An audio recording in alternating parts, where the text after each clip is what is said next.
Alabama, they went kind of a half a ball off to see if they could get her to swing.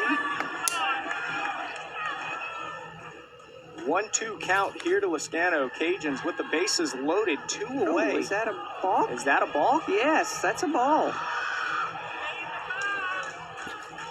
She kind of just fell off the mound. That's what it looked like, and started her motion, and then she just kind of lost her balance. So that's a ball. Count will be 2-2 now. You don't see that very often in our game. And that one is fouled up. Will it stay in play? No, it will not. Cajuns saved by the netting. And now we have another one stuck up there. We're at 4 total, 2 for the ball game.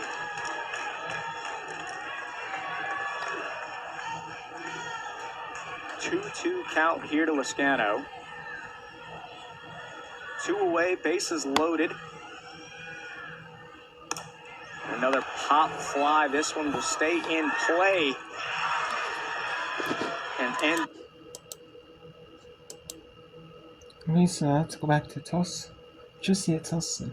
See a toss again for 10-0 shot. Shot. Victory. The pitching coach at Wichita State has to be pleased with this young freshman. Fouled away to the right.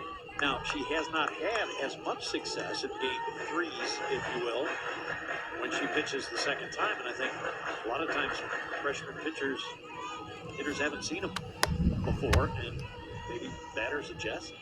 I mean, I think that's true of any pitcher that starts game 1 to game 3. You're typically going to be a little more tired. Your stuff isn't going to be as good in game 3. But in the same note, the hitters are going to adjust. These are good hitters. I mean, these are the best hitters that are out here in a Division I level. No, anybody can hurt you 1 through 9 on any given day. So it's just something that is typical. And as a freshman, you learn that game 3, maybe you have to mix in a little more changeups, or maybe I need to throw more rise balls. Swing and a miss on 1 and 2. And Holcomb is out. 1 down here in the 5th inning, and Tulsa right now is susceptible to the run roll. They need to score 3 to keep this game alive in the bottom half of the 5th inning. Danielle Burns, the batter, for the Golden Hurricane. She flied out to left field in the 2nd inning.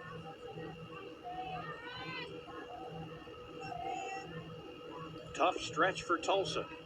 They're 2 outs away from their 9th straight loss, which doesn't happen very often to a tradition-laden program like the Golden Hurricane.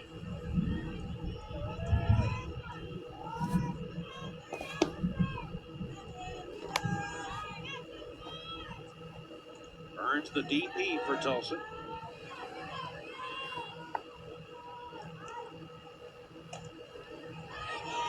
Two balls, no strikes to Danielle. Top 10 student at the University of Tulsa, Edmond, Oklahoma. Definitely someone that you want to have in your dugout. She's one of the best teammates you could have. Yep. Just on top of having such a tough schedule, like you mentioned. I mean, she's in a tough major, and she's tough academically. And if you need to solve a quantum physics analysis of some sort or program in the dugout, she can do it. Yep, she's got it.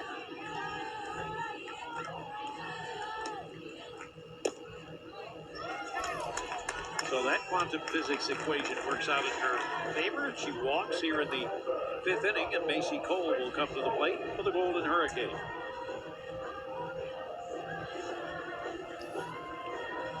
Cole extended her hitting streak to 15 games with a double in the 1st inning. Also, I believe, well, I thought they might be putting in a pinch runner here, but evidently it's just going to be conversation between the catcher Scott and the pitcher Neihart. Well, now they will. They will bring in a runner. So Burns checks out. Checking in for Tulsa is Abby Hayes. Our pitcher. Who's the current pitcher, yeah. And Abby has had a couple of times she has come in as a pinch runner. Here she is. Macy Cole doubled in the gap at right center in the first inning. Struck out looking in the third. Trying to keep Tulsa alive in the game, but they need her to score, Hayes to score, and then one more. Putting Hayes at first base means that Danielle Burns can come back and leave as many times as she wants, because you're just switching the DP and the flex. It's a little bit more of a strategic move. If this game continues past the fifth and Tulsa scores 3 here. Right.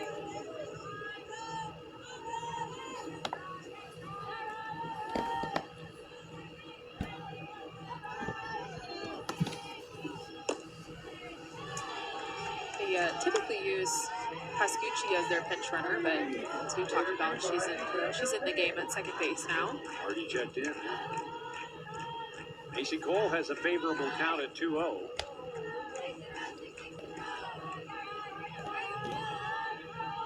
It's Pascucci who's on deck after replacing Faith Russell. In for a strike, 2-1.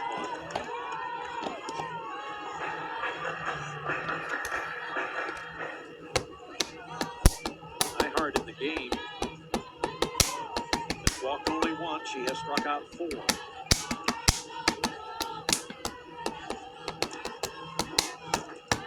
Now 2-2.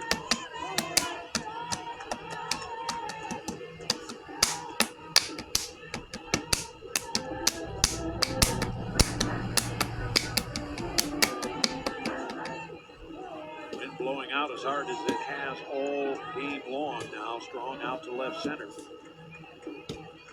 don't know if it made much of a difference in those 2 home runs by Elliott. Did those both very well. Tapper up the middle. It is a double play, and it is a ball. And Tulsa falls 10-0. Just gets those. This 10-0 run rule victory in game 1 of the 3. And we have Southern Thought leads 1-0, leaving for it. At least. Someone in the bottom of the seventh for that night.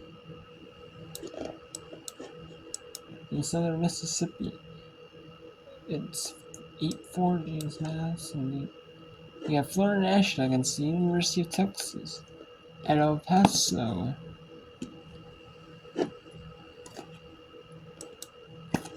Florida International University 3, University of Texas at El Paso 1.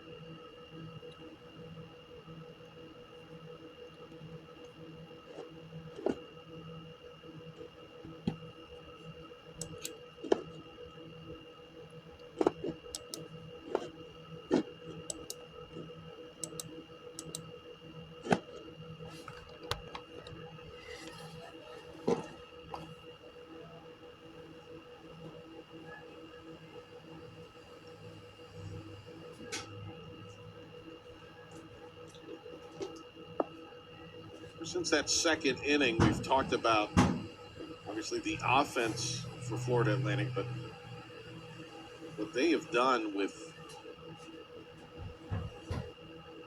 the outing from Courtney, she's really been lights out since the second. Yeah, been able to find the zone with a lot of strikes, spinning the ball up a lot. We've seen consistently up pitches out of her just like that one, and really been on the inside part of the plate. ECU, like I mentioned a few times in this broadcast, is going to have to adjust if they want to be able to touch up Courtney if they see her again this weekend. So she's really stayed up, but she's been able to fool East Carolina with the up pitch. Never noticed the little palm trees in their numbers. Have you noticed that? Yeah, I noticed that earlier. That's neat. It's the details. Yep, I like on the that. front numbers. Yeah, I like that.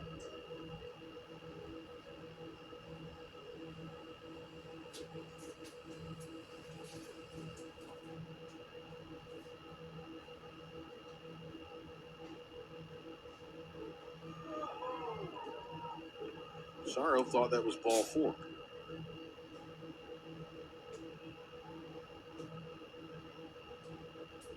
Instead, called a strike. Here's the payoff pitch now from right-hander Courtney. That's going to be a ball. Wow. Good pitch by Courtney. Really was. That was funny. She threw it to the exact spot that was Yeah. called a strike before. Yeah. She looked a little baffled for a minute. It's her third walk of the day. Now Anna Sawyer.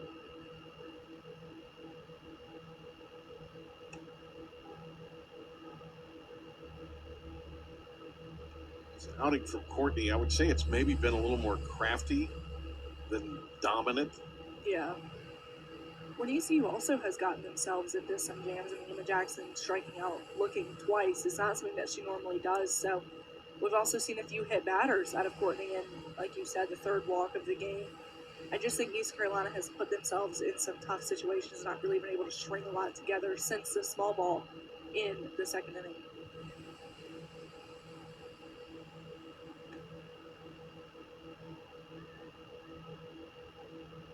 Into the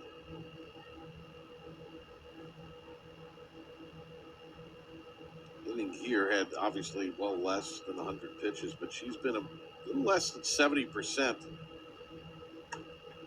with her pitches being strikes. That's a slick play by Johns. The turn, and it's a twin killing here. Massaro retired at second, and Sawyer grounding into a double play, 4-6-3. Yeah, great play. I think slick, like you said, is a perfect way to describe it. Just very smooth, a glove flip here.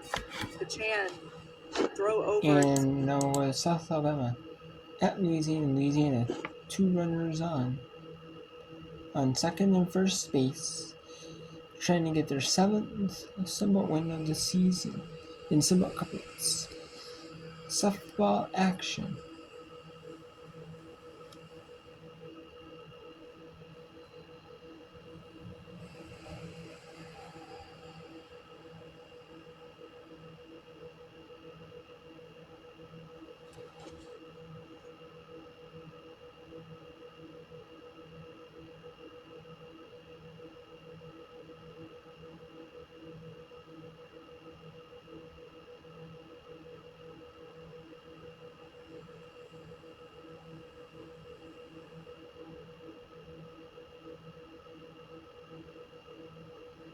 Looks like in the back of the glove before. Stepping on, but that's like close. We're gonna head to the booth now. Yeah, she didn't cross the plate when she bunted. It's got to be the play at first. Now, it has to be indisputable. And Florida Atlantic wins 7-1. So let's bring in some Conference USA action. Sam Houston, Liberty. Let's bring in Sam Houston, Liberty. The top 25 team.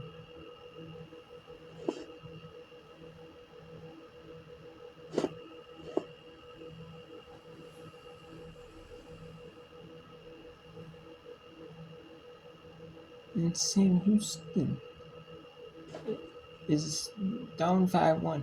Sam Houston 23-2 and 11-7 in Conference USA action. Number 25 Liberty 369 15-2 Conference USA action. One count. Runners on all 3 bases. And into it. And that is foul to the outfield.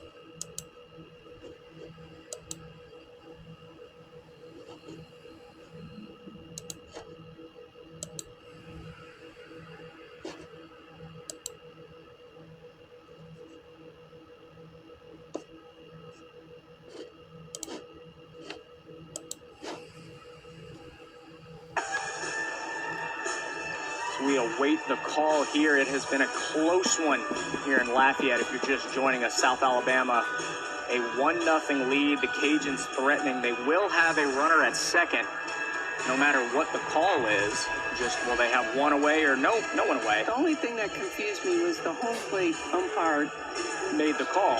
Shot her arm out, and on the bunt attempt, so I was confused by that.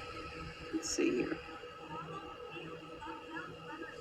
They're going to say she's safe at first. I think it's because it's indisputable.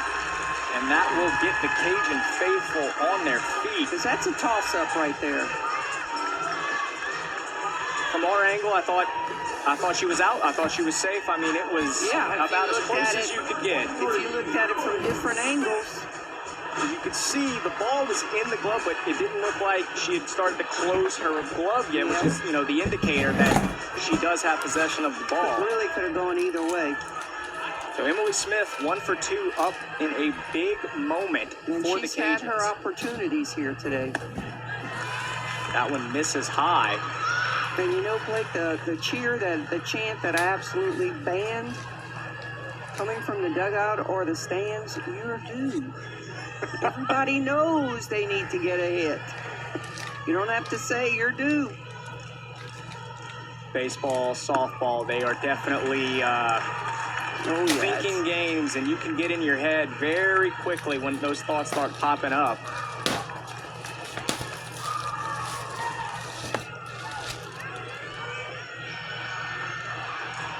Two-0 count here to Emily Smith. 2 on board, nobody out. Cato gets a strike there. Go in for her 7th inning of work. Cato's made some quality pitches in big situations. She's in a tough situation here. Don't think Cajuns are going to bunt Emily Smith. With nobody out and that as strong as she is, I can't imagine. That one misses outside. This is not unfamiliar territory for Cato. She did go 6 2/3 last Sunday against Marshall in the walk-off win. So another long outing for her with a quick turnaround. And she's pitched an excellent game. Only giving up 7 hits, no runs allowed. Smith hits this one over short to third for the lead out. Smith with the fielder's choice. And there's the toss-up. If you bunt, you get runners in second and third, but it's your best hitter, so you want him to swing away. I think in that moment, I would rather have the lead runner out and keep him at first and second than the double play, because with Sam Rowe coming up, she can definitely hit in whoever would be at third base if they opted to go for the double play at first and second. Yeah, you've got a good runner there with speed. At second, she should be able to score on a base hit. They're going to try and steal third. Didn't work. South Dallas scouted that play a little bit. Deja Williams retreats to second. Sam Did they Rowe. call that a strike? Did they say she offered? Yeah, Say she Allison kept the bat up. is going to check on that. Now Sam Rowe with an 0-1 count.